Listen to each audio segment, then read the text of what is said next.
हिसार में 3 व्यापारियों से 3-4 व्यापारियों से करोड़ों रुपए की फिरौती मांगी गई।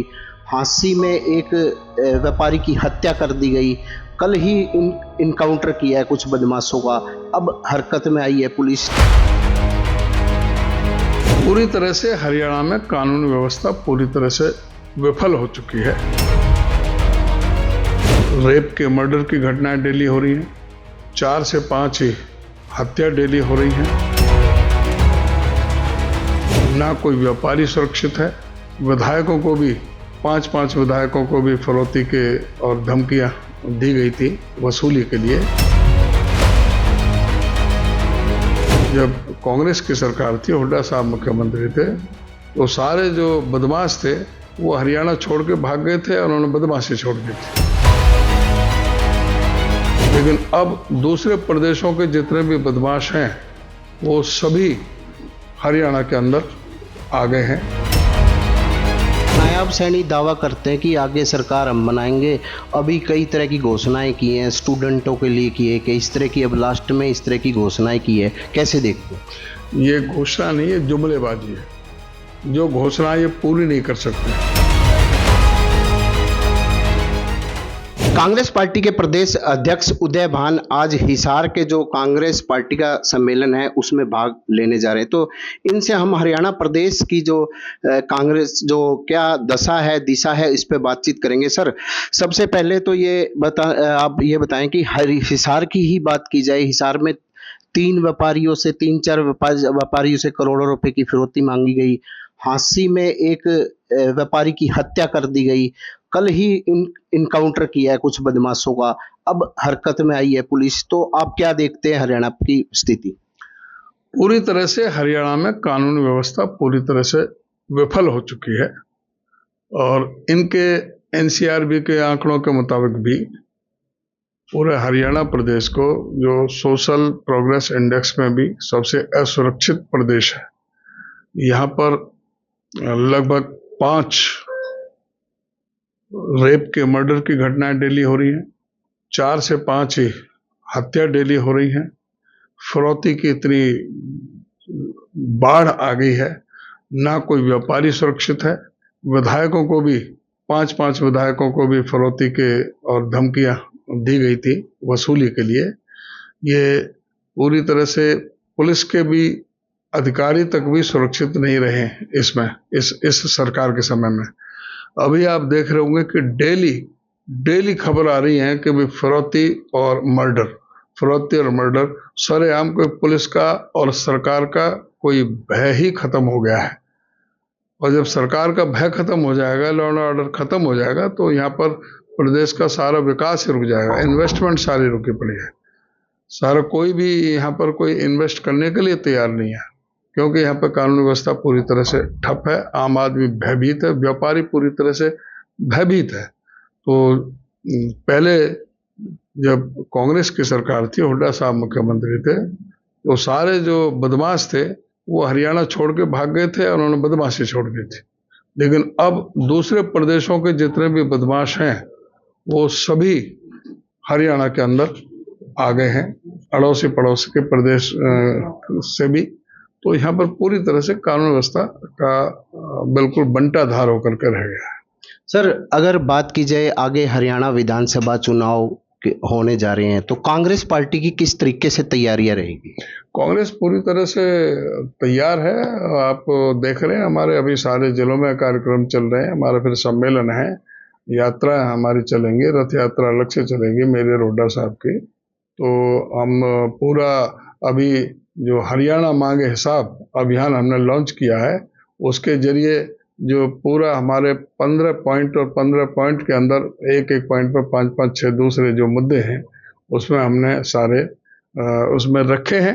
और इस प्रदेश की सरकार से हम हिसाब मांग रहे हैं कि भाई बेरोजगारी में हरियाणा नंबर 1 पर क्यों है, कानून व्यवस्था यहाँ पर क्यों ठप होकर के रह गई है, किस तरह से महंगाई में हरियाणा नंबर 1 पर पहुंच गया है। यहाँ 30 से ज़्यादा बार पर्चे लीक हुए हैं। HPSC में जो अधिकारी करोड़ों रुपए की रिश्वत लेकर के पकड़े जा रहे हैं, स्टाफ सिलेक्शन कमीशन के चेयरमैन को, उनके 8 अधिकारियों को सस्पेंड होना पड़ा। कौशल विकास रोजगार निगम के MD को करप्शन में इनमें सस्पेंड होना पड़ा, पूरी तरह से नौकरियों की बोली लग रही है। कौशल विकास रोजगार निगम के जरिए सरकार खुद ठेकेदार बन गई है। कोई पक्की नौकरी नहीं, कच्ची नौकरी है, कोई पे स्केल नहीं है, कॉन्ट्रैक्ट पे ठेके पे रखा जा रहा है। और उसमें भी जिसको चाहें, जो इनके बीजेपी के मंत्री हैं, विधायक हैं, जो पर्ची भेज देते हैं उनको उसमें रख लेते हैं, जब चाहे कान पकड़ के बाहर निकाल दो। तो पूरी तरह से कौशल विकास रोजगार निगम भी भ्रष्टाचार का अड्डा बन गया है। यहाँ पर ना कोई पारदर्शिता है, ना पर वहाँ पर रिजर्वेशन है, और सरकारी पद 2,02,000 पद पूरे हरियाणा प्रदेश में खाली पड़े हैं। शिक्षा का, स्वास्थ्य का पूरी तरह से बंटाधार होकर के रह गया है। गरीब त्राही त्राही कर रहा है, उनकी सारी योजनाएं इन्होंने बंद कर दी। तो इसलिए ये सारे मुद्दे हम उसमें हरियाणा मांगे हिसाब अभियान हमने अभी लॉन्च किया है परसों, और कल हम सोनीपत में हमने सारे अपने प्रदेश के एआईसीसी के मेंबर, पदाधिकारी, पीसीसी के सारे डेलीगेट, डिपार्टमेंटों के सारे हेड हमने सारे सोनीपत में बुला रखे हैं। और सब घर घर जा करके, जिस तरह से हमने हाथ से हाथ जोड़ो अभियान, घर घर कांग्रेस हमने प्रोग्राम चलाए थे, और घर घर में कांग्रेस के जो कमिटमेंट थी वो पहुंचाई, और इनकी विफलता, 10 साल का जो कुशासन इनका रहा है, उनकी विफलताओं को हमने उजागर करने का काम किया। अब इस अभियान के जरिए जहां हमारी कमिटमेंट होंगी, वहां इनकी विफलताएं होंगी, वो हम घर घर तक, डोर टू डोर ले जाने का हम काम करेंगे। सर, किरण चौधरी ने इस्तीफा दे दिया है, परंतु स्पीकर ने अस्वीकार कर दिया है, तो ऐसे में अब कांग्रेस पार्टी क्या करेगी? आगे राज्यसभा इलेक्शन भी होने हैं। इनमें नैतिकता नाम की तो कोई चीज है नहीं, ना तो इस्तीफा देने वाले में। जब कांग्रेस की प्राइमरी मेंबरशिप से इस्तीफा दे दिया, तो बेशर्मी से विधायक क्यों बनी बैठे? और दूसरी तरफ स्पीकर, उनके पास कोई नैतिकता ही नहीं है। वो स्पीकर एक स्पीकर ना रह करके एक बीजेपी का एक एजेंट बन करके बैठे वहां पर काम कर रहे हैं। उनको तुरंत उनकी मेंबरशिप बर्खास्त करनी चाहिए थी, लेकिन ये राज्यसभा का चुनाव की वजह से जानबूझ करके स्पीकर इसको टाल रहे हैं। सर, इनेलो ने बसपा के साथ गठबंधन किया है, क्या देखते हैं सर इसको? 0+0 तो 0 ही होना है। अब बताओ, बीएसपी की 1.28% वोट आई है इस लोकसभा चुनाव में, इनेलो की 1.74% है। दोनों को मिला लें तो 3.02% बैठता है। जमानत बचाने के लिए भी 17% चाहिए, एक और टच है। तो ये तो BSP plus INLD equal to सुपड़ा साफ। तो ये बताएं सर, जो वर्तमान की जो स्थिति है, अब टिकटों का जो चयन वो किस आधार पे होगा? कांग्रेस पार्टी में हर एक हल्के से 5-5, 6-6 उम्मीदवार हैं। 5-5, 6-6 नहीं, 20-20 भी है। 20 है, हाँ जी। 25-25 भी, ज्यादा भी है। तो सीधा है, हमारा सीधा संदेश और सब जगह है कि भाई कि पूरी तरह से मेरिट पर देंगे, कोई सिफारिश नहीं चलेगी। सर्वे के आधार पर, विनेबिलिटी के आधार पर जो जीतने वाला होगा, लॉयल होगा, उसको टिकट देंगे। टिकट एक को मिलेगी, और बाकी जो है सरकार में आएंगे तो सबका समायोजन होता है, उनका सेवा ली जाती है। जो जिस लायक होता है, जितना सक्षम होता है, जितने उसको वहां पर इस्तेमाल किया जाएगा। सर, नायाब सैनी दावा करते हैं कि आगे सरकार हम बनाएंगे। अभी कई तरह की घोषणाएं की हैं, स्टूडेंटों के लिए की है, कि इस तरह की, अब लास्ट में इस तरह की घोषणाएं की है, कैसे देखते हैं? ये घोषणा नहीं है, जुमलेबाजी है।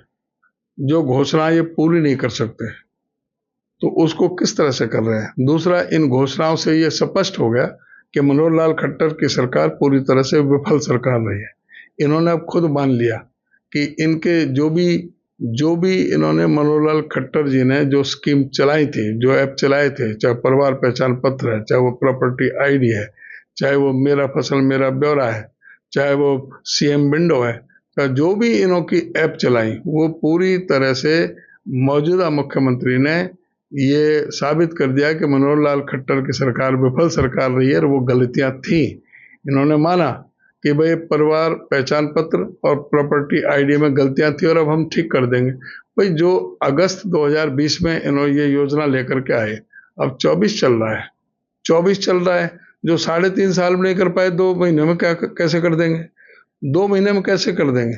और जब सारा मीडिया भी, सारा प्रिंट मीडिया भी, अखबार, बड़े बड़े अखबार भी कह रहे थे, और सारा हमारा कांग्रेस जन, हम सारे सब जगह अपना जगह जगह एजिटेशन कर रहे थे, हम अपनी बात उठा रहे थे, मीडिया के माध्यम से बात उठा रहे थे, और हम कह रहे थे कि भाई 90 से 95% तक गलतियां हैं प्रॉपर्टी आईडी में और ये परिवार पहचान पत्र में।